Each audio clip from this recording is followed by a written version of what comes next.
Hello guys, magandang araw. Mayroon po akong ipakita sa inyo guys. Ito'y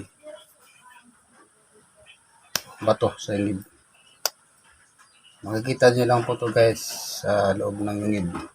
At binabawal po itong yung kukunin ng pagka binibinta pala. Kasi sisira daw ang ating nature. Pero ito ay tipak lamang, pinulutan natin sa loob. Hindi tayo nagbawas doon sa aming pinasok. Pinulutang namin sa baba kasi nabasa na dahil sa lindol. Yan guys, ang aking lang support lang sa channel, bagong channel, ating channel 3.0. Yan. At yun nga, nakadala ko dito. Yan. Ito pong batong hard granite. Yan, tawag ito. Hard granite. At maganda tingnan kaya remembrance ko sa pagpasok sa yung guys. Yan, kung bago lang kayo guys, nakapanood sa ating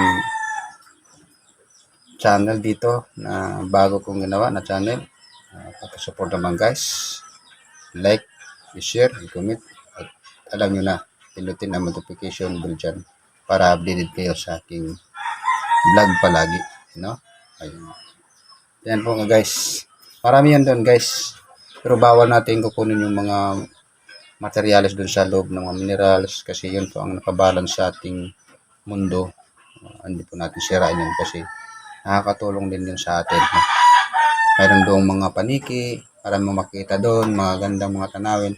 Hindi lang natin binibidyoan noon kasi maulan, lumabas agad tayo. Baka alam naman, pag sa yung pag umulan, biglang lalaki yung ilog.